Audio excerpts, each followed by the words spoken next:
नमस्कार। श्री कुशाल दास विश्वविद्यालय से आप सभी का हार्दिक अभिनंदन है। अभी हमारे साथ में डॉक्टर इंद्र मंगल, जो कि डूंगर कॉलेज में डिपार्टमेंट ऑफ फिजिक्स के एचओडी हैं, वो हमारे साथ जुड़ चुके हैं। और एनएमपीजी कॉलेज हनुमानगढ़ से हमारे साथ डॉक्टर रामपाल जी जुड़ चुके हैं। आप बॉटनी में असिस्टेंट प्रोफेसर हैं। आज का जो हमारा ये वेबिनार है, एक खास तौर पे स्टूडेंट्स के लिए गवर्नमेंट के पॉइंट ऑफ व्यू से, जो हायर एजुकेशन इंस्टीट्यूशंस हैं उनके पॉइंट ऑफ व्यू से बहुत इंपॉर्टेंट है। बहुत कुछ जो अनसुलझे सवाल हैं, उन सवालों को आज हम सुलझाने का प्रयास करेंगे। क्योंकि अभी हमारे दो पैनलिस्ट अभी जुड़ने वाले हैं, जब तक वो जुड़ते हैं तब तक मैं डॉक्टर इंद्र मंगल से गुजारिश करूंगा कि आप इसके ऊपर अपने क्या विचार रखते हैं, कि आप क्या सोचते हैं कि जो हमारा हायर एजुकेशन इंस्टीट्यूशन है, जो हायर एजुकेशन है, वो किस तरह से चैलेंजेस स्टूडेंट फेस कर रहे हैं, इंस्टीट्यूशन जो है वो अपने लेवल पे क्या फेस कर रहा है, और जो हमारा यूनिवर्सिटी एडमिनिस्ट्रेशन है वो किस तरह से चैलेंजेस फेस कर रहा है। अगर आप इसका एक फाउंडेशन रख पाए प्लीज। धन्यवाद डॉक्टर साहब। आपने जो बेसिकली क्वेश्चन पूछा है कि हायर एजुकेशन में अभी क्या चैलेंजेस हैं, तो मैं इसको स्टार्ट करने से पहले एक छोटा सा क्वेश्चन शुरू करता हूं और वो देखते हैं कि भाई अपना कंट्रीब्यूशन क्या है। सबसे बड़ा, जब भी एजुकेशन के बारे में इंडिया का और अपना स्पेशली कॉन्टेक्स्ट के अंदर इंडिया का कंट्रीब्यूशन का आता है, तो हम देखते हैं कि इंडिपेंडेंट इंडिया में अपना खुद का इंडिया में रहते हुए किसी साइंटिस्ट का योगदान वैसे बहुत है, मगर अगर अपन प्राइज के रूप में देखें कि नोबेल प्राइज या कोई बड़ा प्राइज ऐसा लेके आया हो, वो हिंदुस्तान में रह करके काम करते हुए बहुत कम आया है और मेरे हिसाब से नहीं के बराबर है। जब भी हमारे यहाँ के जो साइंटिस्ट हैं, जो भी अपन कहते हैं कि वैज्ञानिक हैं, सब है, ये बाहर जाके काम करते हैं तो वो बहुत अच्छा परफॉर्म करते हैं और वहां पे उनको, अपने को पता है कि जो इंडिया को जो भी नोबेल प्राइज या और कोई बड़े बड़े प्राइज मिले हैं, वो इंडियंस को बाहर जा करके काम करने के बाद ही मिले हैं, मतलब इंडिया में रहते हुए कम मिले हैं। तो इस कॉन्टेक्स्ट में हम केवल इसको कोविड के कॉन्टेक्स्ट में नहीं देखें, कोविड का हम क्या फायदा ले सकते हैं ये अपन जरूर देखना चाहेंगे। तो बेसिक जो आज की जो चीज है, बेसिक कि हमारे एजुकेशन सिस्टम को एसेस करने की जरूरत है कि किस तरीके से हम अपने एजुकेशन सिस्टम को स्ट्रेंथन कर सकते हैं। और जो हो गया हो तो ठीक है, कोई बात नहीं, उसको अपन एक्सपीरियंस के रूप में काम में लें और जीवन में उससे सीख लेकर के और आगे बढ़ने का। जो हो चुका है वो अपने हाथ में नहीं है, मगर उसके उसकी जो मेमोरीज हैं, उसके जो रिजल्ट्स हैं, वो अपने हाथ में है और हम उनको अपने अच्छे के लिए, अपने खुद के लिए, अपन खुद का अच्छा करेंगे तो अपने देश का अच्छा मिल जाएगा, देश का मिलेगा तो नो डाउट अपने को, यूनिवर्स को भी और सब सोसाइटी को इसका फायदा मिलेगा।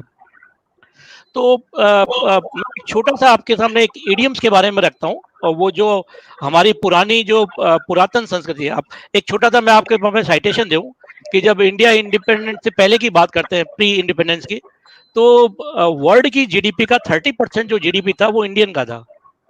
इतना जबरदस्त कंट्रीब्यूशन था। और आज जो अपनी जीडीपी का जो कंट्रीब्यूशन है वर्ल्ड जीडीपी में, अगर हम देखें तो नेग्लिजिबल है, बहुत कम, हम पीछे पड़ जा रहे हैं। तो क्या कारण रहा? तो उसके पीछे सबसे बड़ा जो कारण आता है, वो अपने जो बेसिकली जो क्वेश्चन उठाया वो यही है कि जो इंडिया ने, स्पेशली जो इंडिया का जो हमारा एजुकेशन सिस्टम है, उसको जो हमारा गुलामी का पीरियड रहा उसमें पूरा रियून कर दिया गया।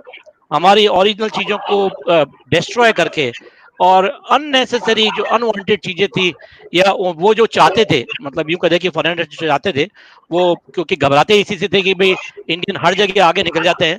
और अभी बीच में ट्रम्प का भी जो बीच में, और उससे पहले ओबामा में भी जो बताया था कि भाई जो इंडियंस जो है वो बहुत कमजोर नहीं है, उनको उनको उनसे डरने की सबसे ज्यादा जरूरत है।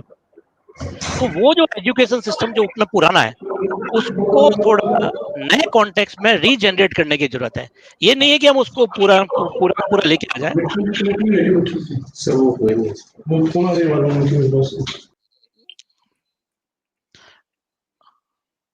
जरूरी नहीं है कि उसको पूरा का पूरा लेके आ जाए, पर उसकी जो अच्छाइयां हैं वो आज के हमारे जो एजुकेशन सिस्टम में उसमें इंक्लूड कर दें, उसको इनकलकेट कर दें। तो मैं एक छोटी सी जो प्रोवर्ब के बारे में बोल रहा था मैं आपको, वो छोटा सा मैं बताता हूँ आपको। वो ये है कि I listen I forget. I listen, I forget, I see, I remember, I do, I learn. हमारा जो एजुकेशन सिस्टम है वो सबसे बड़ा इस चीज के इसमें हम केवल सुनने का काम करते हैं, देखने का काम करते हैं, पर लर्निंग का काम नहीं कर रहे हैं। तो हमारी जो एजुकेशन सिस्टम में जो अभी तक हमारे को जो कमी सबसे बड़ी मिलती है कि हम कॉपी अच्छा कर लेते हैं, सब कुछ अच्छा कर लेते हैं, मगर जो इनोवेशन या खुद की तरफ से जो कंट्रीब्यूशन है उसमें हम बहुत ज्यादा पीछे पड़े हुए हैं। यार अभी 2017 के अंदर जब फ्रांस के प्रेसिडेंट अपने इंडिया में आए थे तो उन्होंने स्पेशली जो इंडियंस स्टूडेंट थे बड़ी बड़ी इंस्टीट्यूशन के, उनके साथ एक संवाद रखा था और उसमें उन्होंने कहा था कि भाई आप लोग बेसिक साइंस के अंदर बहुत पीछे हैं, वो इनोवेशन जो है वो लेकिंग कर रहा है। आप आईटी के अंदर बहुत आगे हैं, बहुत अच्छा चल रहे हैं, मगर ये जो आईटी का कंसेप्ट है, जो आईटी में जो चीज आप कर रहे हैं वो बेसिक साइंस में आपके लेकिंग कर रहा है। तो ये जो सबसे बड़ी जो अपने आज के वर्तमान के जो भारत की स्पेशली जो मैं अपन एक मैं विज्ञान का विद्यार्थी हूँ उस नाते जो मैं देखता हूँ कि भाई हम कहाँ स्टैंड कर रहे हैं और हमारा क्या कंट्रीब्यूशन है उसको देखता हूँ, तब मैं अपने आप को मतलब कंपेरेटिवली पीछे पाता हूँ। तो हमारी कोशिश यही रहती है बच्चों के साथ में कि जो अभी मैंने प्रोवर्ब बोली उसकी लास्ट लाइन के ऊपर एम्फेसिस करना चाहते हैं कि I listen, I forget, I see, I remember तो है ही है, आई डू, आई लर्न के ऊपर फोकस करें और जो भी काम करें उसको खुद के द्वारा बनाने की कोशिश करें। आपको ना केवल ये करने से पूरी साइंस आ जाएगी, उसके अलावा उसको कैसे कैसे अप्लाई कर सकते हैं, उसको कैसे अपन और अच्छी चीजों में काम में ले सकते हैं, ये सब चीजों को अपन उसी माध्यम से कर पाएंगे जिसमें हम लेकिन कर रहे हैं। तो ये जो कोविड का जो पीरियड गया है इसमें बहुत सारे स्टूडेंटों के साथ में मैं कांटेक्ट में भी था और उनको कहा कि भाई आप भी इस पीरियड को थोड़ा कुछ नई नई चीजें बनाएं, जो भी आपने अब तक की साइंस में पढ़ा हुआ है उससे कोई एक छोटा सा इक्विपमेंट बना लें, छोटा सा इक्विपमेंट, और उसको बना करके एनालाइज करने की कोशिश करें। एक चीज सीखने की लगन आप में जब जब स्टार्ट हो जाएगी तो हम इसको बहुत अच्छा आगे ले जाएंगे, चाहे हमारे रिसर्च का हो, चाहे फर्स्ट ईयर का स्टूडेंट हो, चाहे किसी भी का हो, स्कूलिंग लेवल का हो, छोटा छोटा ये काम अपने को करके हम इसको आगे बढ़ा सकते हैं। तो मेरा जो एम्फेसिस है वो ये है कि जो साइंस का जो पर्टिकुलर है उसको अपन ऐसे आगे लेकर के जा सकते हैं, थोड़ा डेवलप कर सकते हैं और इस पे कर। नहीं, रामपाल जी तो ऑनलाइन है ना। थैंक यू सर, आपने बिल्कुल ठीक कहा कि हमारा जो जीडीपी में कंट्रीब्यूशन है वो कहीं ना कहीं पीछे जा रहा है। हमारे साइंटिस्ट जो है वो इंडिया में काम करने की बजाय वह बाहर जाके कर रहे हैं, बहुत सारे चैलेंजेस हमारे स्टूडेंट। लेकिन एक मुझे जो सबसे अच्छी बात लगी कि इस कोरोना काल में भी आप जो अपने स्टूडेंट के साथ में कनेक्टेड हैं कि जो हमारी टेक्नोलॉजी है उसके थ्रू। रामपाल सर, मैं आपके पास आना चाहूंगा क्योंकि आप बॉटनी से संबंधित हैं और लैब के प्रैक्टिकल्स आपके स्टूडेंट्स करते रहते हैं। अब हम लोग जो है कहीं ना कहीं ऑनलाइन एजुकेशन की तरफ बढ़ रहे हैं। कॉलेजेस यूनिवर्सिटीज के अंदर जो है स्टूडेंट की फिजिकल अपीयरेंस जो है वो बहुत कम हो गई है।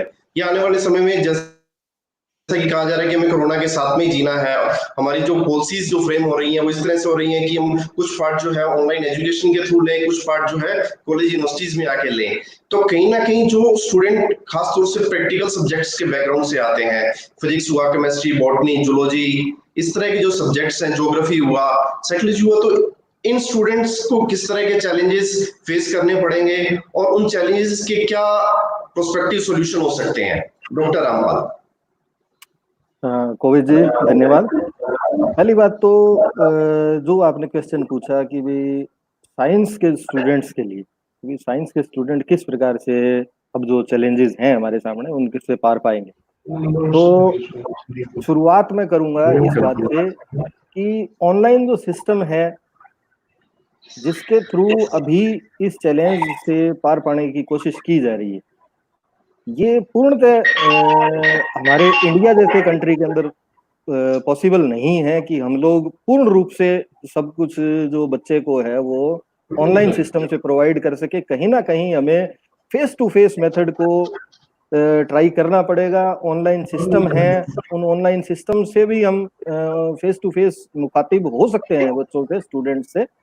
लेकिन बात रही प्रैक्टिकल्स की, तो प्रैक्टिकल्स एक ऐसा एस्पेक्ट है स्टडी का जिसको जब तक इंटरेक्टिव नहीं किया जाएगा, बच्चे के साथ में आप स्टूडेंट के साथ में बैठकर जब तक उसके साथ में काम नहीं करेंगे तब तक आप उसको पूर्ण रूप से 100% अपना नहीं दे सकते। अगर हम लोग देखें कि भाई एक्सेस कितना है ऑनलाइन सिस्टम में इंडियंस का, तो ट्राई के जो डेटा है उसके अकॉर्डिंग लगभग 52% जो पॉपुलेशन है हमारी वो इंटरनेट कनेक्टिविटी से जुड़ी हुई है। लेकिन उसमें से भी 52% का 25% जो लगभग है वही केवल स्मार्टफोन्स या लैपटॉप या पीसी इन टेक्निक्स के साथ में जुड़ा हुआ है। तो जो 75% रिमेनिंग है, दूसरी चीज कि हमारे यहाँ लगभग 80% के लगभग जो 85% के लगभग जो रूरल बैकग्राउंड का स्टूडेंट है उसके लिए सबसे बड़ी समस्या है। अगर आप देखें अर्बन एरियाज में फिर भी बच्चा जो है वो स्मार्टफोन से, लैपटॉप से या इन चीजों से एक्विंटेड है, जानकार है, वो पूरी तरह से ट्रेंड नहीं है उन टेक्नोलॉजीज के लिए। तो इंटरेक्टिव होने के लिए कहीं ना कहीं हमको फेस टू फेस सिस्टम के ऊपर ही डिपेंड रहना पड़ेगा ऑन इसके अंदर, कोविड सिचुएशन के अंदर। और अगर जी सर, हम एजुकेशन की बात करें तो हमारे एजुकेशन सिस्टम के अंदर अभी तक वो मैच्योरिटी नहीं है जो फॉरेन कंट्रीज के अंदर अवेलेबल है। क्या दिखता है को? जी कोविद जी। जी सर, रविंद्र सर मैं आपके पास आना चाहूंगा। सर ने जो एक रूरल और अर्बन स्टूडेंट्स के लिए एक चैलेंज जो फेस कर रहे हैं, एक बहुत महत्वपूर्ण प्रश्न उठाया है कि जो रूरल एरिया का स्टूडेंट्स है उसके पास में एक्सेसिबिलिटी नहीं है। अगर हम नेटवर्क की बात करें तो रूरल एरिया में अभी भी नेटवर्क अवेलेबल नहीं हो पाता है, डिवाइसेस जो है वो नहीं है। और इसके साथ साथ एक चैलेंजेस और जो है वो इकोनॉमिक चैलेंज और है, और उसमें मैं ऐड करना चाहूंगा, क्योंकि जब हम बात करते हैं कि अर्बन एरियाज के अंदर लोगों के पास में नेटवर्क अच्छा है, डिवाइसेस की एक्सेसिबिलिटी है, इकोनॉमिक चैलेंजेस शायद उतने नहीं है जितने रूरल एरियाज में, क्योंकि रूरल एरियाज के जो लोग हैं वो अपना डेली कमा के और उसी से घर चलाने वाले लोग हैं, तो इतने महंगे डिवाइसेस परचेज नहीं कर पाते हैं, नेटवर्क उनके पास में नहीं है। तो क्या हम जो हमारा देश, आज भी हम कहते हैं कि 70% भारत जो है वो गांवों के अंदर रहता है, तो क्या हमारी 70% आबादी जो है वो कहीं ना कहीं एजुकेशन सेक्टर में पीछे होने जा रही है? क्योंकि एक तरफ हम कहते थे कि भारत जो है विश्व गुरु रहा था और हम फिर से विश्व गुरु बनने का सपना देख रहे थे। जब हम अपने स्टूडेंट्स को प्रॉपर एजुकेशन नहीं दे पाएंगे तो किस तरह के इस चैलेंज को हम अपॉर्चुनिटी में किस तरह से चेंज करें? डॉक्टर रविंद्र। ठीक सर, मैं एक छोटा सा आपके सामने एक डेटा के साथ में बताता हूँ कि इंडिया में करीब करीब अभी ये BSNL ने एक ऑप्टिकल फाइबर की लाइन को इंट्रोड्यूस करने का प्रोसेस स्टार्ट करा था। उसमें इंडिया के करीब जो 3 लाख के करीब गांव हैं उसमें सब में 100% पहुंचाने का उन्होंने टारगेट लिया है। और उसके पीछे जो बेस है वो केवल अभी जो डॉक्टर साहब ने, रामपाल जी ने जो बात करी, उसका सबसे बड़ा जो बेस है उसके कॉन्टेक्स्ट में इसको शुरू किया गया है। और अभी तक करीब करीब 1.5 लाख गांवों के अंदर ही वो पहुंचा पाए। और अभी 1.5 लाख जो गांव हैं वो अभी भी इससे वंचित हैं, जो स्पेशली ऑप्टिकल फाइबर की लाइन की जिसकी बात करूं। बाकी कनेक्टिविटी सब जगह है, वो अलग बात है, पर जो हाई स्पीड और जो डेटा की जो है और जिससे कि अपन एजुकेशन दे भी पाए, सब कुछ कर पाए, वो पहुंचाने का जो काम है वो अभी करीब करीब जो जहां तक मैं समझता हूँ केवल 50% हुआ है। तो डॉक्टर साहब ने एक छोटी सी बात बताई थी कि भाई अभी अपन 52% के आसपास हैं, तो वो करीब करीब उसके नियर अबाउट अपन कह सकते हैं कि वो है। तो अभी जो हम चाहें कि ये जो ई लर्निंग का जो प्रोसेस है उसको अपन सीधा इमीडिएटली सभी 100% के पास पहुंचा दें, मुश्किल काम लग रहा है सर। इस कॉन्टेक्स्ट के अंदर देखें तो मुश्किल काम है। तो इसके लिए सबसे जो इम्पोर्टेंट जो बात है वो ये है कि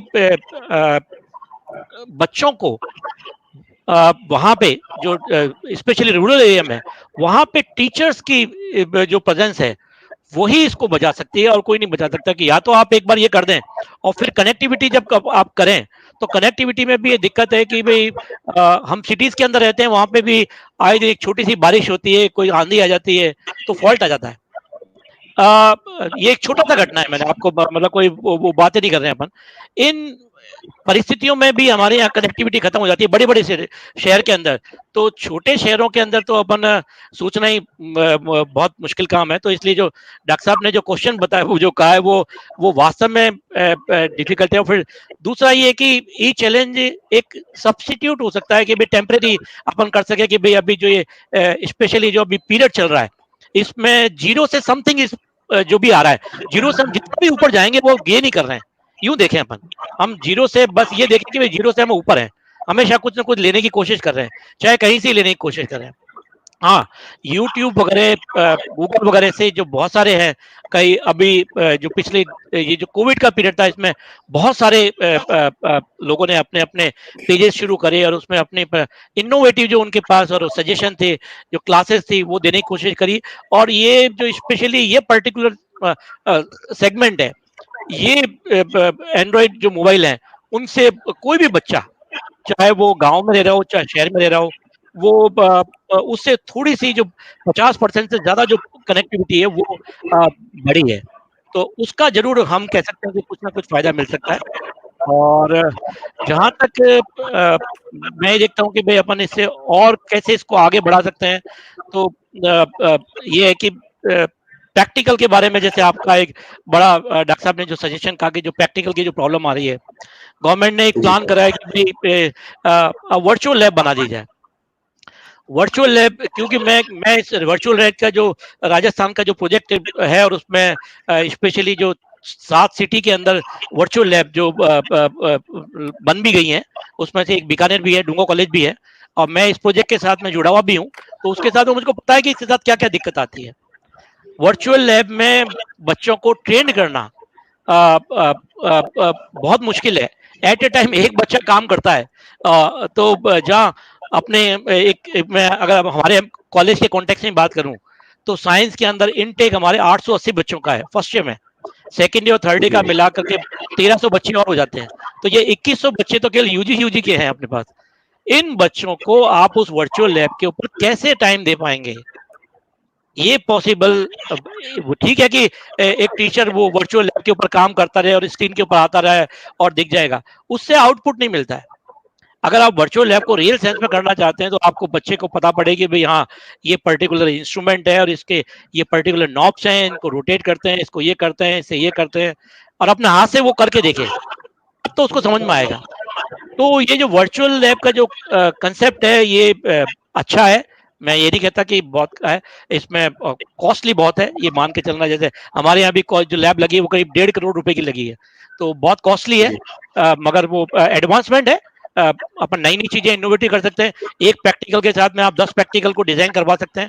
ये चीजें भी उसमें सुविधा है जो नहीं है, मगर अभी इसकी जो लिमिटेशंस है वो बहुत कम है। और उसमें पर्टिकुलर जो एक्सपर्ट हैं, है ना, जब लैब असिस्टेंट टीचर जब से ट्रेंड होंगे, तब जा करके हमें इसका कुछ ना कुछ आउटपुट मिलेगा बच्चे। तो इसमें अभी इस पीरियड इसको, मतलब जो वर्चुअल लैब का जो काम है, उसमें टाइम लगेगा सर, कम से कम जो मैं एक सोचता हूँ, एक अगर अपन फुल स्पीड से काम करें तो राजस्थान के सारे कॉलेजेस में पहुंचाने में इसको 4-5 साल लग जाएंगे। मतलब इतना, क्योंकि रिसोर्सेज भी चाहिए, फैकल्टी भी चाहिए, सब कुछ चाहिए, उसमें टाइम लगेगा। तो ये रिप्लेसमेंट है, मगर मुश्किल है, और पर असंभव नहीं है। मैंने कहा हमारे यहाँ भी हुआ है, 1 साल के अंदर, 1.5 साल के अंदर हम लगे सब लोग, और जयपुर से बहुत अच्छा रेस्पॉन्स मिला, टीम ने भी दिया, बहुत फीडबैक, करीब 20 मीटिंग हुई और उसके बाद में ये काम हुआ। तो ये सब काम अच्छे हैं, और आगे आने वाले टाइम के लिए ये मील के पत्थर साबित होंगे कि भाई फ्यूचर में। तो अभी जो इंस्टेंट अगर अपन देखें कि पोस्ट कोविड के बारे में, तो उसमें तो सबसे पहला जो मेरा जो एक मानना जो है, मैं थोड़ा सा विषयांतर हो रहा हूँ, है ना, कि बच्चों में सबसे पहला आत्मविश्वास बहुत जरूरी है। सबसे ज्यादा जो आना चाहिए वो आत्मविश्वास। उनमें ये चीज हो जानी चाहिए कि नहीं, ठीक है, ये एक डार्क पीरियड था और निकल गया है, और इससे कोई बहुत ज्यादा हमें सफर नहीं हुआ, और इसको मेंटली हम बहुत स्ट्रांग होकर के और अपन इससे बाहर निकले, है ना। और बाहर निकल करके हम देखते हैं कि जब चलते जाते हैं और या दौड़ते भी हैं, और अगर अपना रुक करके और फिर वापस दौड़ना शुरू करते हैं, तो बहुत अच्छा तेजी से दौड़ते हैं। तो हम इसको इस पेस के ऊपर काम में लें कि हम पहले चल रहे थे, सब कुछ ठीक ठाक चल रहा था और हम मानते थे ठीक चल रहे हैं, अब हमारे पास ब्रेक आया, हमें थोड़ा आराम का जब मिल गया है, और जब हम आगे इसके बारे में दौड़े, जब स्टार्ट करें तो बहुत तेजी से दौड़े और उसमें विनर के रूप में बाहर निकल करके आए। इसको इस सेंस में लेकर के हम काम करेंगे और बच्चों को भी एनकरेज करेंगे, तो वो ना केवल इसकी जो मानसिकता जो हमारी कमजोर थोड़ी बहुत अगर किसी के ऊपर आई है तो वो उससे बाहर निकल पाएंगे और बाहर निकल के बहुत तेजी से आगे बढ़ेंगे। जी सर, डॉक्टर गोविंद सर, मैं एक चीज और ऐड करना चाहूंगा। कुछ जो अभी हमारा कंसर्न, केवल हम लोग जिस चीज के ऊपर सोच रहे हैं वो ये है कि भी हम ऑनलाइन टीचिंग या जो टेक्नोलॉजी का है उसका किस तरीके से यूज करेंगे, लेकिन मेरा जो सबसे बड़ा कंसर्न है इस सब्जेक्ट में वो ये है जी कि सर। क्या स्टूडेंट्स एनरोल्ड होंगे हायर एजुकेशन के अंदर आज की स्थितियों के अंदर, क्योंकि प्रॉब्लम बिल्कुल आगे सबसे बड़ा चैलेंज है हमारे स्टार्ट लिए। होती है। टेक्नोलॉजी की प्रॉब्लम आगे स्टार्ट होती है कि टेक्नोलॉजी के साथ में जुड़ेंगे, कैसे जुड़ेंगे। लेकिन जो मेजर कंसर्न है वो ये कंसर्न है कि क्या जो एनरोलमेंट है हमारे एजुकेशन के अंदर, चाहे आप स्कूल लेवल पर ले लें, चाहे आप कॉलेज एजुकेशन लेवल पे ले लें, हायर एजुकेशन के अंदर ले लें, मेजर कंसर्न जी सर। वहां है कि इन कंडीशंस के अंदर किस प्रकार एक स्टूडेंट अपने आप को सरवाइव कर पाएगा। क्योंकि ज्यादातर जो स्टूडेंट हैं, आप अब्रोड से ले लो, फॉरेन से जो हैं वो वापस रिटर्न हो चुके हैं, जिन लोगों ने फीस दी है, जो लोग लोन से अपनी स्टडी कर रहे हैं, उन लोगों के लिए किस प्रकार से इस समस्या का निदान उनको मिलेगा, किस प्रकार से इससे छुटकारा मिलेगा। क्योंकि हम लोग जैसे देख रहे हैं अभी कि एडमिशंस के ऊपर बहुत बड़ा एक इफेक्ट पड़ेगा इस चीज का, कि जो हमारा सेक्टर है जो अभी स्टार्ट हुआ था, एजुकेशन बहुत अच्छी स्थिति में नहीं था आज से 5 या 10 साल पहले अगर हम देखें तो, लेकिन जी कुछ सर। प्राइवेट इंस्टीट्यूशंस या गवर्नमेंट के जो इनिशिएटिव्स थे उनके कारण से कुछ हमारे जो एजुकेशन सिस्टम के अंदर कुछ सुधार हुआ था। लेकिन आज इस कोविड सिचुएशन के कारण से वापस से ये एक डाउनफॉल की तरफ मुझे लगता है कि जाएगा और बहुत ड्रास्टिक इसके ऊपर इम्पैक्ट पड़ेगा। तो हमारे लिए मेजर कंसर्न अभी टेक्नोलॉजी से बच्चे के पास में जाने का वो नहीं है। क्वेश्चन है कि किस प्रकार से बच्चा एजुकेशन के साथ में जुड़ा रहे, किस प्रकार से हम उसको जोड़े रखें। हम उसको टेक्नोलॉजी के साथ में धीरे धीरे, हो सकता है 6 महीने लगेंगे सिचुएशन को हैंडल करते हुए, हम उसको वापस जोड़ लेंगे। लेकिन जो अगर हम उसकी कंसर्न अलग अलग फ्रेम्स के अंदर देखें, तो आप टीचर की उससे देखें उसको, आप स्टूडेंट के एस्पेक्ट से देखें, आप उनके पेरेंट्स के उससे देखें, तब इस सिचुएशन को समझने में बहुत हमें सहायता मिलेगी। क्योंकि पेरेंट्स के पास में एम्प्लॉयमेंट नहीं है। जो बात एक ऐड करना चाहूंगा कि ये कहीं ना कहीं इसका जो इकोनॉमिक पर्सपेक्टिव है कि बहुत सारे लोगों की इस टाइम में जॉब जा चुकी है। हमारे इंडिया के अंदर देखें तो गवर्नमेंट सेक्टर में इतने फैसिलिटीज नहीं है कि सभी स्टूडेंट्स को एक अपॉर्चुनिटीज मिल सके कि वो अपना कम फीस पे कहीं ना कहीं वो प्राइवेट इंस्टीट्यूशंस की तरफ जाते हैं, और प्राइवेट इंस्टीट्यूशन के अंदर जब वो लोग फीस नहीं दे पाएंगे और कि वो जब एनरोलमेंट, तो नेचुरल बात है कि उनका डिक्रीज होगा ही होगा, और जब ये एनरोलमेंट डिक्रीज होगा तो कहीं ना कहीं जो इंस्टीट्यूशंस है वो भी कहीं ना कहीं अपनी जो फैसिलिटीज है वो लिमिटेड करेंगे। तो ये जो एक बहुत बड़ा हमारे लिए चैलेंज है कि क्या गवर्नमेंट को इसके अंदर आगे आना चाहिए कि एक टाइम तक, कि जब तक सब चीजें नॉर्मल नहीं हो जाती हैं, कि प्राइवेट इंस्टीट्यूशंस को भी कहीं ना कहीं गवर्नमेंट की तरफ से एक ऐसी सपोर्ट मिलनी चाहिए ताकि जो स्टूडेंट्स हैं उनका एनरोलमेंट सिर्फ इसलिए डिक्रीज नहीं हो कि वो लोग फीस नहीं पे कर पा रहे हैं। डॉक्टर रामपाल, देखो, कहीं ना कहीं गवर्नमेंट को सारी जो सिचुएशन है उसको हैंडल करना पड़ेगा। जी सर। मैं जहां तक देखता हूं कि भाई गवर्नमेंट के इनिशिएटिव लिए जाना ज्यादा आवश्यक है आज की डेट में। प्राइवेट इंस्टीट्यूशंस, अगर हम जैसे स्टूडेंट रेशियो की बात करें, ग्रॉस एनरोलमेंट रेशियो की बात करें, हमारे यहाँ बहुत बुरी स्थिति थी भाई लगभग 2010 तक हम लोग के हमारा जो हायर एजुकेशन के अंदर ग्रोस एनरोलमेंट रेशियो था वो अंडर 2% था। जी जितना सर।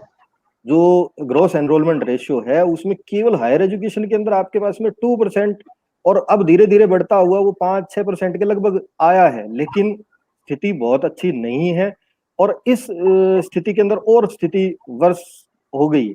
अब इसके सुधार के लिए गवर्नमेंट को इनिशिएटिव लेने पड़ेंगे, और जो एजुकेशन सेक्टर पे लगातार जो गवर्नमेंट है उसने जो बजट एलोकेशन है उसको जिस तरीके से कम किया था उसको वापस से हम सरकारों को बढ़ाना पड़ेगा। स्टेट गवर्नमेंट्स हो चाहे सेंट्रल गवर्नमेंट्स हो, उनको इसके ऊपर जो भाई इन्वेस्टमेंट है उसको बढ़ाना पड़ेगा, उसको बजट एलोकेट करना पड़ेगा, तभी स्थिति सुधरेगी। अदरवाइज ये स्थिति और से ज्यादा बदतर होती जाएगी।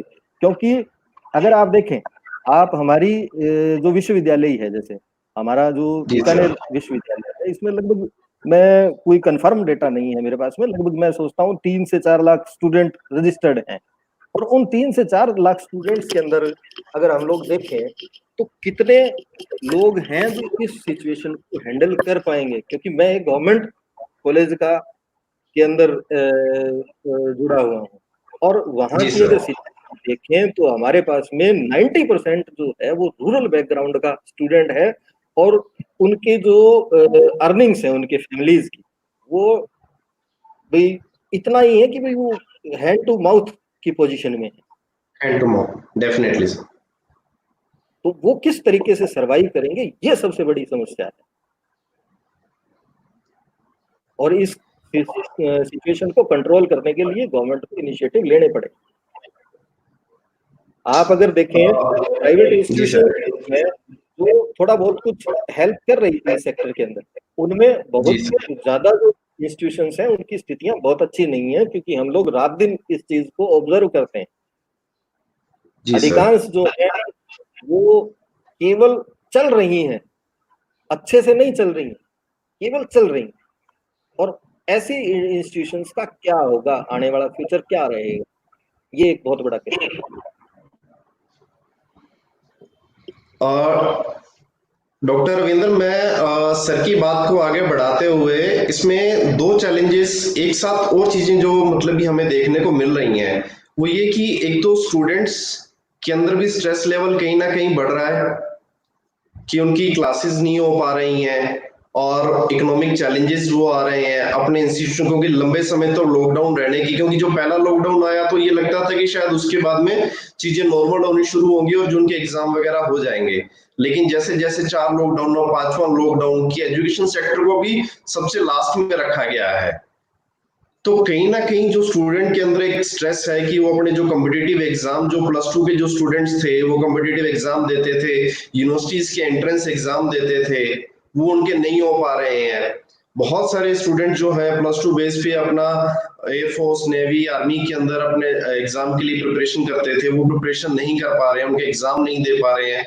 तो ये एक जो स्ट्रेस जो बढ़ रहा है, उस स्ट्रेस से वो स्टूडेंट किस तरह बाहर निकल के आ सकते हैं? देखिए कोविड जी, जहाँ तक मैं समझता हूँ, आपने जो क्वेश्चन करा है बहुत रेलिवेंट है। और स्कूलिंग के लिए तो देखिए मेरा ये है कि एक मैं इसको पीछे जो डॉक्टर साहब ने क्वेश्चन उठाया उसके साथ में इसको मैं कनेक्ट करने की कोशिश करता हूँ। जी स्टूडेंट जो सर। एनरोलमेंट है वो स्कूल में तो कोई प्रॉब्लम है ही नहीं। स्कूलिंग तक तो बच्चा पढ़ता ही पढ़ता है, और वो पेरेंट्स भी चाहे कैसे भी हो, चाहे उनको खाना मिले या नहीं मिले, कुछ भी नहीं करे, कैसे ही करके बच्चे को पढ़ाने की कोशिश करते हैं, और वो आगे भी मैं समझता हूँ वो जारी रहेगा। जो नेक्स्ट जो दिक्कत आ सकती है वो थोड़ी हायर एजुकेशन में थोड़ा सा ये प्रॉब्लम आ सकती है। हाँ डॉक्टर साहब, नमस्कार। विठल जी। नमस्कार नमस्कार सर। सर, हमारे साथ में डॉक्टर विठल विसा जी जो डिप्टी रजिस्ट्रार है महाराजा गंगा सिंह यूनिवर्सिटी बीकानेर, वो जुड़ चुके हैं। सर मैं आपका हार्दिक अभिनंदन करता हूँ श्री विशालदास विश्वविद्यालय की तरफ से। थोड़ा नेटवर्क की वजह से आप कनेक्ट होने में थोड़ा देरी हो गई, लेकिन आपका बहुत बहुत स्वागत है, हार्दिक अभिनंदन है। तो एक बार मैं डॉक्टर विठल विसा जी के पास में जाना चाहूंगा कि सर आप जो कि आपका खैर ओपनिंग रिमार्क होने वाला था इस वेबिनार में, तो आप क्या किस तरह से देखते हैं कि जो हमारी एक गुरुकुल पद्धति थी, कि एक समय था जब हमारे यहाँ से स्टूडेंट्स जो है, जो एक बच्चा एक गुरुकुल में जाके 24 घंटे वहां पे रह के पढ़ाई करता था, उस पर्टिकुलर टाइम के बाद में फिर आता था, लेकिन समय के साथ में स्थितियां बदली, स्टूडेंट जो है कुछ घंटों के लिए अपना स्कूल कॉलेज यूनिवर्सिटी जाता है, और लेकिन अब जो स्थिति आ रही है कि अब वो सिर्फ ऑनलाइन तक ही घर बैठ के वो चीजें हो रही हैं, तो वो उस चैलेंजेस क्या है? और दूसरा, क्योंकि आप वहाँ एमजीएसयू में डिप्टी रजिस्ट्रार हैं, तो पॉलिसी मैटर के पॉइंट ऑफ व्यू से क्या चैलेंजेस यूनिवर्सिटी एडमिनिस्ट्रेशन के सामने देखते हैं? डॉक्टर विठल बिस्सा। मेरी आवाज आ रही है आप लोगों को? मेरी आवाज आ रही है? सर थोड़ी कम आ रही है, वॉल्यूम वॉल्यूम बढ़ाएं। सर, वॉल्यूम बढ़ाइए सर थोड़ा। अब आ रही है आवाज? वॉल्यूम कम है सर आपका, चलो प्लीज अगर वॉल्यूम थोड़ा इंक्रीज कर पाए सर आप। आप जितने मैं सही कराता हूँ, आप मंगल साहब से बात करिए, मैं अभी आपके साथ जुड़ता हूँ। जी जी सर। मंगल सर, हम बात कर रहे थे गुरुकुल से ऑनलाइन एजुकेशन की। बिल्कुल बिल्कुल सर, बिल्कुल। जो गुरुकुल का जो कंसेप्ट था वो मैंने आपको बताया कि वो जो जो मैंने प्रोवर्ब बोली थी उसमें आई डू आई लर्न तक था। उसमें बच्चे को वास्तव में खुद बना के दिखाना, करके दिखाना, खुद के हाथ से करना, एक एक चीज को सीखना, वो वाला कंसेप्ट था। बच्चा वहीं रहता था, सारी सुविधाएं वहां पे मौजूद होती थी, और नहीं है तो आपको वहां सुविधाएं वो डेवलप करनी पड़ती थी। अब वो सिस्टम तो बिल्कुल अपना एक बार प्रेजेंटली जो है वो रूइन हो चुका है, खत्म हो चुका है। अब जो सेकंड सिस्टम जो बाद में चला है कि भाई जो चीजें हैं वो बनी बनाई अपने पास मार्केट से आती हैं, और हम केवल एक इंस्ट्रूमेंट को कंट्रोल करते हैं और उसका इफेक्ट को देखते हैं कि भाई क्या सिंपल सा इफेक्ट आता है, रिजल्ट आता है जिसको अपन कहते हैं, और वो कॉन्फ्रेंस करते हैं। और जो आपने बताया कि जो आज की स्थिति है वो अपन उससे भी जीरो हो गए, तो कोई बात नहीं। देखिए, मैंने कहा कि चीजों को आपने अब अपन इसको सीखना है कि भाई हमारी कहाँ कमियां हैं, उन कमियों को एनालाइज करें, और एनालाइज करके उसको पॉजिटिव वे में बच्चों के कॉन्टेक्स्ट में, देश के कॉन्टेक्स्ट में, और टीचर्स के स्पेशली एक कॉन्टेक्स्ट में इसको आगे बढ़ाएं। मैं मानता हूं कि जो रामपाल जी ने क्वेश्चन उठाया था पहले, उसमें जो सबसे ज्यादा जो चीज की जरूरत है, उसमें टीचर्स का बहुत बड़ा मोटिवेशन चाहिए। उसको बहुत पॉजिटिव होना पड़ेगा, नकारात्मक तो को बिल्कुल नहीं। हमारे पास जैसी भी स्थिति होगी, हम हैं।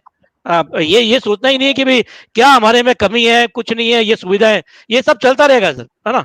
हम जिस स्थिति में है, जैसे हैं, हाजिर हैं, और हम पूरी तरीके से करने के लिए कर बैठे हैं, बच्चों को आगे इसी से लेके जाएंगे, और बच्चों में कॉन्फिडेंस करना है कि नहीं, आप ये कर सकते हैं और आप इसको करें, है ना। और हम पीछे हैं, आपके पीछे। केवल हम ही नहीं, पूरा सिस्टम आपके साथ है, आपके पेरेंट्स साथ हैं। तो विश्वास सबसे बड़ा। देखिए, अपन इसको निगेटिव हो जाएंगे तो कुछ नहीं मिलेगा, हमें हमें कुछ नहीं मिलेगा, और अपन गर्त में चले जाएंगे, है ना। वो जो हमारा डेवलप करा हुआ है उसको भी अपन खत्म कर सकते हैं, तो वो बिल्कुल नहीं लाना है।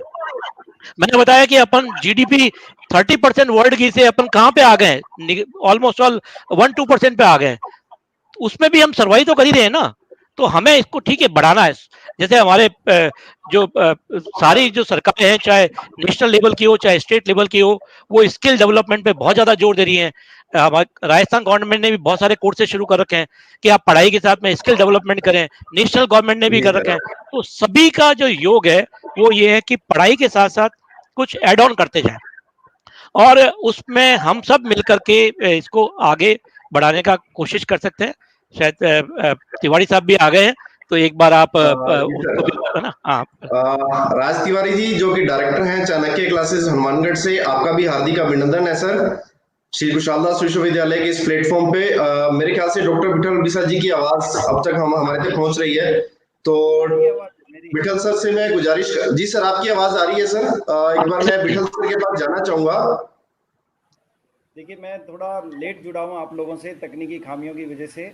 हो सकता है कि ये सबसे बड़ा चैलेंज है, यही है मेरे लिए भी इस टाइम में, कि तकनीक से मुझे अपडेट होना पड़ेगा। जी और जी अभी सर। जो हायर एजुकेशन में जो हमारे स्टूडेंट्स और जो टीचर्स हैं, बहुत सारे, हो सकता है मेरे जैसे साथी हो, ये भी अपने आप में एक बहुत बड़ा चैलेंजेज है। आज आपने ये बहुत अच्छा प्लेटफॉर्म रखा है, और बहुत अच्छा सब्जेक्ट रखा है कि हम लोग इस सब्जेक्ट पे बात कर रहे हैं। मंगल साहब जी सर, इसे ये बहुत प्रयास है हमारे चेयरपर्सन दिनेश जुनेजा जी और हमारी स्पॉन्सरिंग बॉडी गुरु गोविंद सिंह चैरिटेबल ट्रस्ट के जो अध्यक्ष हैं श्री बाबूलाल जुनेजा जी, उनके मार्गदर्शन में सर ये प्रयास किया जा रहा है। देखिए, ये तो पूरा टीम वर्क होता है। निश्चित रूप से जो लीडर होता है वो बहुत अच्छा काम करता है और पूरी टीम, आप जैसे सभी सहयोगी लोग उनके साथ जुड़े हुए हैं। मैं विषय पे आना चाहूँगा कि मंगल साहब और रामपाल जी ने क्या आपके साथ सब्जेक्ट शेयर किए, मुझे पूरी जानकारी नहीं। निश्चित रूप से दोनों ही अनुभवी हैं, दोनों अपने सब्जेक्ट के एक्सपर्ट्स हैं। मैं मुख्य रूप से 2-3 बातें आप लोगों के साथ शेयर करना चाह रहा हूँ कि अभी जो हमारे सामने जो परिस्थितियाँ हैं, उन परिस्थितियों में सबसे बड़ा जो हमारे लिए चैलेंजेज है वो है स्टूडेंट्स तक हमें अप्रोच करना। हम किस तरीके से स्टूडेंट्स तक अपनी अप्रोच कर सकते हैं, क्योंकि देखिए अभी बहुत सारी बातें, बहुत से वेबिनार हो रहे हैं, टेक्निक की बात हो रही है, ई लर्निंग की बात हो रही है, लेकिन हमें इस बात को नहीं भूलना चाहिए कि हमारा 60 से 70% जो स्टूडेंट्स है वो ग्रामीण क्षेत्रों से हैं। मैं जिस जी एरिया सर। में से आता हूँ उस एरिया में जो हमारे बच्चे हैं, हो सकता है कि उनके पास इस प्रकार की टेक्निक्स, क्योंकि मैं सब पहली बात तो ये कह रहा हूँ कि जो क्लासरूम स्टडी है उसका कोई सानी नहीं है। निश्चित रूप जी से सर। यदि अभी वैकल्पिक व्यवस्थाएं हम लोगों को करनी है, उस वैकल्पिक व्यवस्थाओं में दी बेस्ट क्या हो सकता है, उस पर हमें इन प्लेटफॉर्म के माध्यम से हमें डिस्कस करना चाहिए। मेरा जो सबसे पहला बिंदु है कि भाई बच्चे तक हम कैसे अप्रोच करें।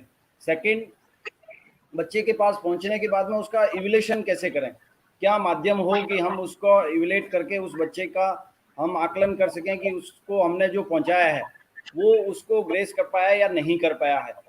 यूनिवर्सिटी सिस्टम से जुड़ा होने के नाते हमारे लिए जो सबसे बड़ा बिंदु है, हमारे सभी सीनियर साथी लोग हमारे साथ जुड़े हुए हैं कि भाई हमें किस तरीके से हमारा सेशन स्टार्ट करना है, किस तरीके से हमें एग्ज़ाम्स कराने हैं।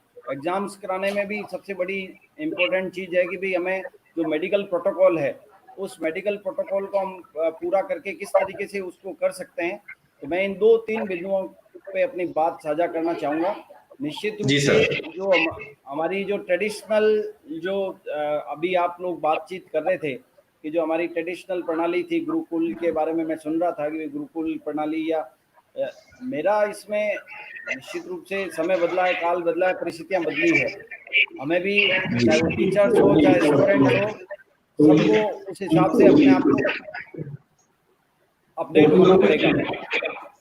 तो कोविड के बाद की जो परिस्थितियां हैं, जो मंगल साहब की बात मुझे बहुत अच्छी लगी कि जो भी परिस्थितियां हमारे सामने आई, उन सब चीज़ों को, चाहे उसके बुरे अनुभव हुए चाहे अच्छे अनुभव हुए, हमें उनको ख़त्म करके हमें नई राह पकड़नी है। तो नई राह पकड़ने के लिए हम क्या कर सकते हैं, उसके लिए कौन सी कार्य योजना बना सकते हैं, इसके बारे में हम लोगों को ज़रूर इस मंचों के माध्यम से हमें डिस्कस करना चाहिए। अभी जो भी आप लोगों ने बातें की, हो सकता है मैं उन बातों को नहीं सुन पाया हूँ, लेकिन आगे जो भी डिस्कशन होगा उसमें मैं अपने अपने व्यू रखूँगा। जी सर, हमारे साथ ये जो लाइव सेशन जो है ये फेसबुक पे भी लाइव जा रहा है, यूट्यूब पे भी लाइव जा रहा है साइमल्टेनियसली। तो बहुत सारे स्टूडेंट्स की क्वेरी भी आ रही है। और राज तिवारी जी, आपका एक बार पुनः मैं स्वागत करना चाहूंगा, क्योंकि आप कोचिंग संस्थान से जुड़े हुए हैं। तो आपसे भी सवाल ये जो मतलब ये फेसबुक के थ्रू मेरे पास में स्टूडेंट्स का आ रहा है, और मैं अभी गुजारिश भी करूंगा जितने लोग इसे देख रहे हैं इसे ज्यादा से ज्यादा शेयर करें, और ताकि जिन लोगों तक अभी ये नहीं पहुंचा वो लोग भी इसका लाभ ले सकें। तो राज तिवारी जी, आप किस तरह से देखते हैं कि जो कोचिंग सेंटर है जहां पे स्टूडेंट्स आके अपने कॉम्पिटिटिव एग्जाम की प्रिपरेशन करते थे, अब लेकिन लॉकडाउन के कारण वो नहीं आ पा रहे हैं, टेक्नोलॉजिकली इतना जो, जैसा कि अभी हमारे पैनलिस्ट ने भी बताया कि सब लोग इतने अपडेट नहीं है, नेटवर्क का इशू है, तो आप किस तरह से स्टूडेंट्स तक पहुंच पा रहे हैं और इन चैलेंजेस को हम किस तरह से अपॉर्चुनिटी में चेंज कर सकते हैं? राज तिवारी जी। सबसे पहले तो मेरा बहुत बहुत अभिनंदन है सभी को। आदरणीय मंगल जी बैठे हैं, रामपाल सर बैठे हैं, बहुत ही आदरणीय है मेरे रामपाल सर, उनका भी मैं अभिनंदन करता हूं। अभी बिस्सा जी, आदरणीय बिस्सा जी भी बोल रहे थे, और स्पेशली है वो एसकेडी यूनिवर्सिटी के जो आपकी टेक्निकल टीम है, और आप कोविड सर आप हैं, आदरणीय हमारे बाबूलाल जी है, सभी का बहुत बहुत हार्दिक अभिनंदन है कि इतने शानदार तरीके से है वो जिन चीज़ों का बहुत बहुत महत्व इस समय बढ़ रहा है, उन बिंदुओं को उठाकर आप डिस्कस कर रहे हैं। आदरणीय मंगल जी को थोड़ा सुन पाया था, टेक्निकल प्रॉब्लम की वजह से मैं ज़्यादा सुन नहीं पाया था। देखिए मेरा जो व्यूज आ रहा है पिछले 2 महीने में जो मैंने रियलाइज किया सर, बहुत ज़्यादा रियलाइज किया। मैंने भी यूट्यूब चैनल के माध्यम से स्टूडेंट्स के बीच जाने का प्रयास किया, ऐप लॉन्च पे भी मैं गया, बट बिस्सा जी ने एक बात बोली कि जो क्लासरूम स्टडी है ना, उसका कोई सानी नहीं हो सकता।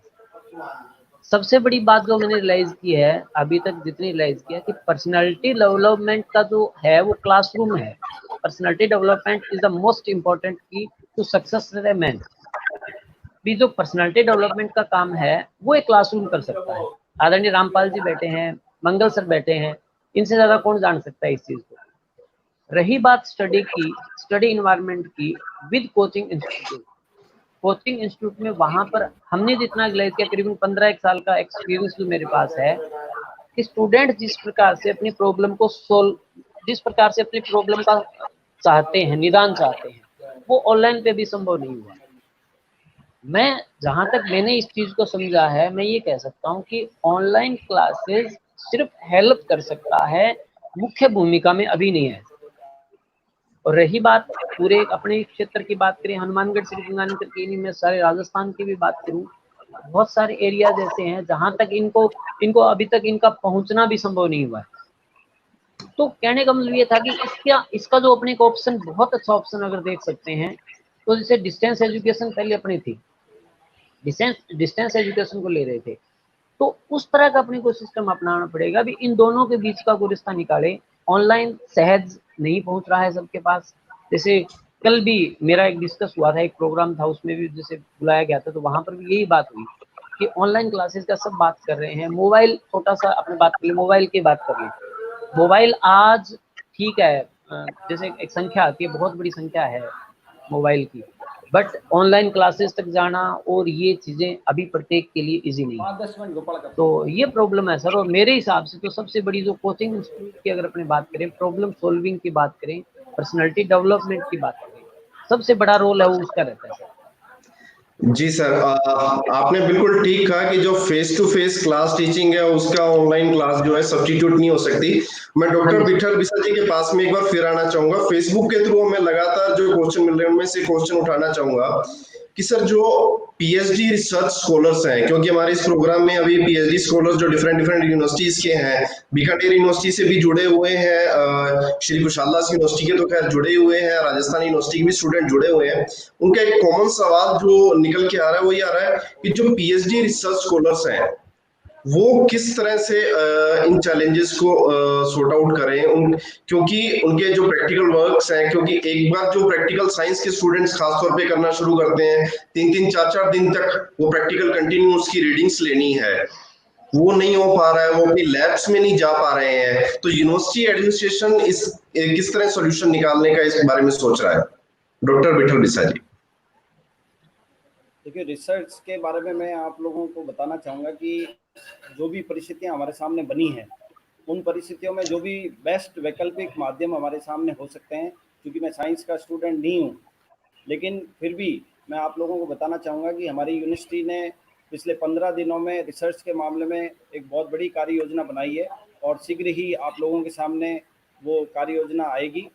हम लोग ये सोच रहे हैं कि भी जो हमारा रिसर्च स्कॉलर है, जो जहाँ है वहाँ सबसे पहले तो वो वहाँ की लैब का अपने गाइड के साथ संपर्क करके वहाँ की लैब का इस्तेमाल कर सकता है। इसके अलावा भी अदर्स जो हमारे जो डायरेक्टर रिसर्च और हमारी सारी टीम है, वो उन्होंने काफ़ी दिनों से एक बड़ी कार्य योजना तैयार की है। वो कार्य योजना शीघ्र ही हम जैसे ही ये समर वेकेशन ख़त्म होंगे, हम हमारे विद्यार्थियों के साथ शेयर करेंगे। तो ये नहीं है कि इन परिस्थितियों में जो भी हमारे सामने परिस्थितियाँ आई है, उन परिस्थितियों में जो बेस्ट वैकल्पिक माध्यम हो सकते हैं, उन माध्यमों का इस्तेमाल करके हम हमारे विद्यार्थियों को किसी तरीके से पीछे नहीं रहने देंगे और रिसर्च को भी कंटिन्यूस जारी रखेंगे। रिसर्च को किसी भी तरीके से इन परिस्थितियों में पीछे नहीं हटने का प्रयास करेंगे। और रही बात आपने जैसे हमारे साथी कह रहे थे कि भी क्लास, लेकिन आज की तारीख में चूंकि जो भी कठिन परिस्थितियां हैं, उन परिस्थितियों में जो बेस्ट वैकल्पिक माध्यम है, उनके साथ निश्चित रूप से हम लोगों को ये नहीं कह सकते कि भाई हमें इन चीज़ों से अलग हटना है, ये चीज़ें काम नहीं है, या इंटरनेट की या संसाधनों को छोड़ के हम यदि इनसे किनारा करेंगे वो भी हमारे लिए अच्छी नहीं है।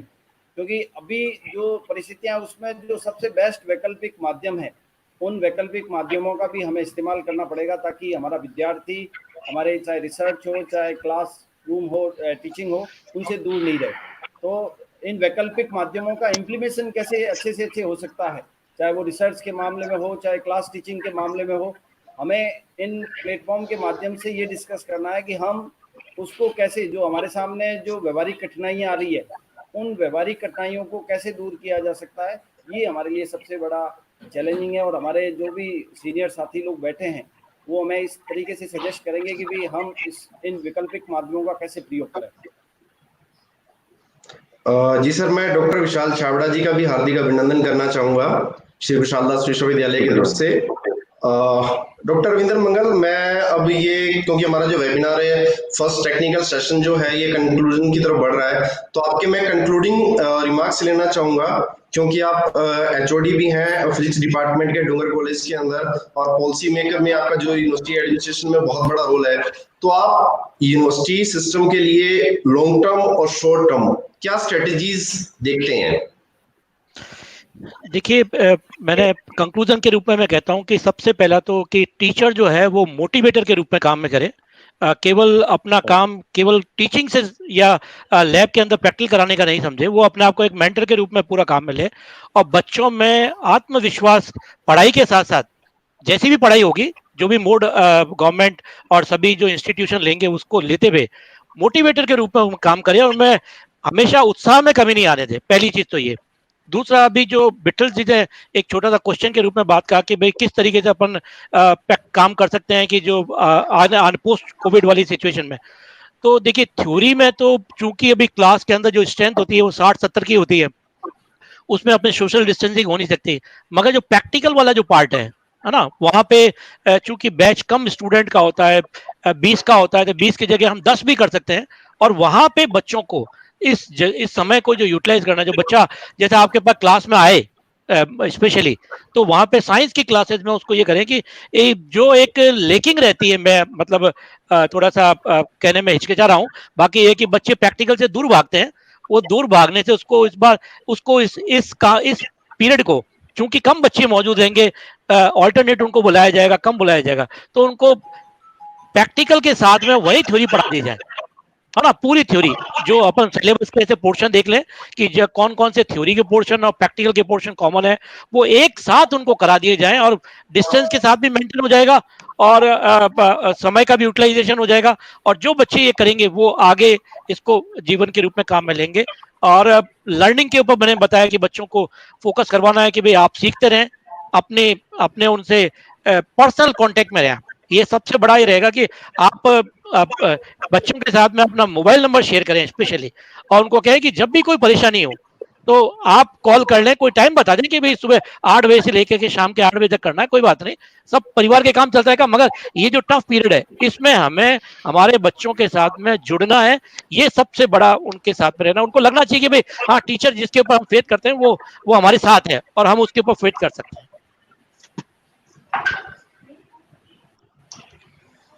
जी सर, बिल्कुल ठीक कहा। रामपाल सर, अब मैं आपका कंक्लूडिंग रिमार्क लेना चाहूंगा, स्पेशली जो आपने इशू उठाया था रूरल और अर्बन स्टूडेंट्स को लेके। तो रूरल और अर्बन स्टूडेंट्स के लिए आप किस तरह से लॉन्ग टर्म और शॉर्ट टर्म स्ट्रेटेजीज देखते हैं? देखिए, अब जो स्थितियां सेंट्रल गवर्नमेंट ने जिस तरीके से कर दी हैं कि अब अपना जो लॉकडाउन पीरियड है उसको समाप्त कर दिया गया, और वापस उसको ओपन करने का जो सारा सिस्टम है वो स्टार्ट कर दिया है। तो अब कुछ स्थितियां हमारे लिए पॉजिटिव हुई हैं। ऑनलाइन सिस्टम था हमारे पास में, उसकी भी कुछ नेगेटिविटीज हैं, लेकिन उसके अंदर कुछ पॉजिटिव चीजें भी हैं, जैसे बड़ा ही फ्लेक्सिबल इन्वायरमेंट मिलता है। आप जो स्टडी है उसकी कॉस्ट भी रिड्यूस होती है, मल्टीपल हमारे पास में ऑप्शन है, मल्टीपल हमारे पास में प्लेटफॉर्म्स हैं, और सबसे बड़ी बात है कि आप अपने जगह के ऊपर बैठकर और एजुकेशन ले रहे हैं, एक पेस है आपके पास में। अब मैं रूरल और अर्बन को जिस तरीके से आपने क्वेश्चन उठाया कि हम लोग इस गैप को किस तरीके से पूरा कर पाएंगे, शायद 100% इस चीज को कर पाना संभव नहीं है, लेकिन फिर भी हम लोग, मैं रविंद्र मंगल सर की बात से एग्री करता हूं कि टीचर का जो जुड़ाव है स्टूडेंट के साथ में वो होना बहुत आवश्यक है, और उस जुड़ाव के साथ में ही जो आज की जो स्थिति है उससे पार पाई जा सकती है। अगर हम लोग बच्चे के साथ में उससे, चाहे मोबाइल पर हो चाहे किसी सोशल प्लेटफॉर्म के ऊपर हो, कहीं पर भी हम उसके साथ में अगर जुड़कर और उसकी समस्याओं का निदान कर सकते हैं तो वो सबसे जरूरी है।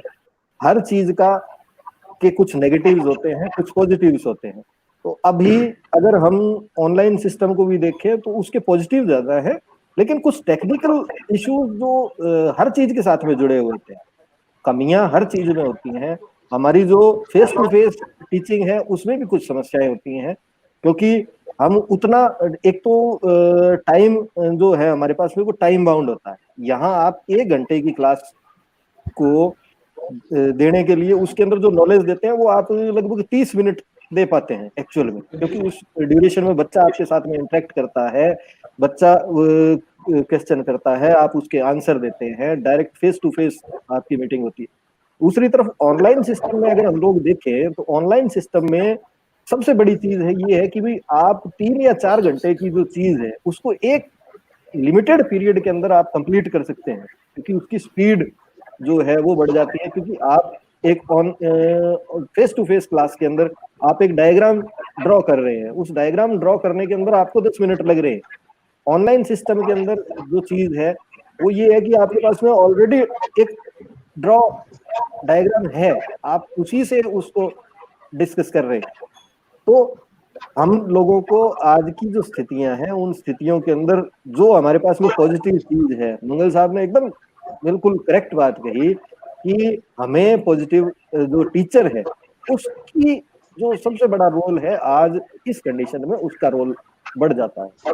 बच्चों को किस तरीके से आप अपग्रेड करें, एनहांस करें, ये सारा का सारा डिपेंडेंट टीचर के ऊपर है। जी सर, अब मैं डॉक्टर विशाल के पास आना चाहूंगा। डॉक्टर विशाल जो है रोडवंश गर्ल्स कॉलेज गंगानगर के प्रिंसिपल हैं। तो सर, एक हमें बहुत लंबा समय लगा कि जब हम लोगों को ये समझा पाए कि लड़के लड़की के अंदर कोई फर्क नहीं है, दोनों एक बराबर हैं, दोनों को बराबर एजुकेशन मिलनी चाहिए। लेकिन ये कोरोना की वजह से क्या हम फिर से इसमें डाउनफॉल देखेंगे इसके ऊपर, क्योंकि समय खत्म हो रहा है, तो प्लीज 2 मिनट के अंदर सर अपना ब्रीफ दीजिएगा सर। डॉक्टर विशाल जी बिल्कुल, मैं, आपका सवाल अच्छा है और आपने पूछा कि क्या लड़कियों का वापस से जो हायर एजुकेशन या हम एजुकेशन की तरफ कहें कि उनका रुझान कम होगा। देखिए, मेरा मानना ऐसा है कि गर्ल्स जो है ना आज के समय में किसी से पीछे नहीं है और ज्यादा कर रही है। बल्कि मैं आज एक पढ़ रहा था एक जगह की, जो अगर हम बात करें जो इंटरनेट यूज करने का जो प्रतिशत बढ़ा है वो, आप महिला पुरुष बढ़े हैं 9%, तो महिलाएं 21% बढ़ी हैं। आप देखिए, तो आप ये नहीं कह सकते कि महिलाएं जो है वो या गर्ल्स जो है वो किसी रूप में अब पीछे रह जाएंगी, क्योंकि कोविड की सिचुएशन में निश्चित रूप से वैकल्पिक साधन इस्तेमाल करने होंगे। और देखिए, परिवर्तन संसार का नियम है, ये हम और आप सभी बढ़िया से जानते हैं। और ये परिवर्तन मैं आपको बता देता हूँ, ये निश्चित रूप से वरदान साबित होगा हायर एजुकेशन के लिए। मैं बिल्कुल अपोजिट बात कर रहा हूँ। आप देखिए कि आज मुझे रामपाल सर की क्लास लेनी है तो मुझे हनुमानगढ़ आना पड़ेगा, लेकिन अगर आज मुझे रामपाल सर की क्लास लेने में गंगानगर ले रहा हूं, मैं आज बिस्सा सर को सुन रहा हूं, डॉक्टर मंगल जी की इतनी बढ़िया बात मैंने सुनी, तो ये डिस्टेंस तो हमने कवर कर ली ना। अच्छा, कितना स्टूडेंट को ट्रेवल करना पड़ता था। लेडीज गर्ल्स के लिए ना एक बहुत बड़ा चैलेंज था साहब, क्या है कि रूरल गर्ल्स को ट्रेवल करके आना पड़ता है कॉलेज में, उसको बहुत ज्यादा उसके जो है ना खर्चा भी होता है इस चीज के लिए। थोड़ा सा वो सामाजिक सुरक्षा की दृष्टि से ना इसको रूरल बैकग्राउंड में गर्ल्स क्या है या परिवार क्या है वो सोचते हैं, अब नहीं सोचेंगे साहब, आप इंटरनेट अवेलेबल करा देंगे। तो ये बहुत बड़ा चेंज, मैं इसको बहुत पॉजिटिव मान रहा हूं कि होने वाला है हायर एजुकेशन में। निश्चित रूप से देखिए, समय हर चीज में लगता है, परिपक्व होने में समय लगेगा। ये नहीं है कि 1 दिन में, 2 दिन में, 10 दिन में हम इसमें बहुत परिपक्व हो जाएंगे, लेकिन जितना तेजी से इस माध्यम से हो सकते हैं उसकी अपने कल्पना भी नहीं कर सकते। जैसे मैं आपको छोटी सी बात बताऊंगा, आज से 4-6 महीने पहले अगर हम देखें, हमें कोविड के बारे में कुछ भी नहीं पता था और कितना कुछ वैकल्पिक इन 6 महीनों में होने लग गया। तो आने वाले 6 महीने की तो इतनी तेजी से परिवर्तन होगा साहब, आप कल्पना नहीं कर सकते। ऑनलाइन लाइब्रेरीज अवेलेबल हैं, अब उनका यूज होना शुरू होगा।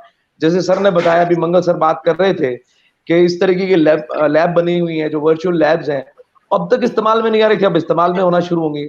अच्छा, पहले सरकार का बहुत सारा बजट जो है ना साहब, छात्रावासों के निर्माण में, छात्रावासों के खर्चों में चला जाता था, अब वो नहीं होगा। तो घर बैठे सब चीजें फैसिलिटी मिलेंगी, तो हमारा एनरोलमेंट बढ़ना चाहिए। अब मेरे लिए कितना इजी है, मैं आपको बताऊं कि मेरे को मेरी बेटी को मान लीजिए बाहर भेजना था पढ़ने के लिए जोधपुर, लेकिन अब वो घर पे बैठे पढ़ रही है, तो मेरे पर खर्चे कम हो गए हैं। ये चीजें हमें, आप देखिएगा, लग रहा है आज की मुश्किल है, पर आने वाले समय में ये मुश्किल नहीं रहेगा। और हमारे क्योंकि चैलेंजेस समय कम है, अपॉर्चुनिटीज में चेंज हो रहे हैं। बिल्कुल सर, ये वरदान, बिल्कुल बिल्कुल सर, सर। हायर एजुकेशन में ये बहुत बड़ा चेंज लेके आएगा। और एक और चीज बताऊं सर, मैंने पढ़ रहा था कि 12 से 29 साल के जो लोग हैं ना, वो ज्यादा इंटरनेट यूज कर रहे हैं।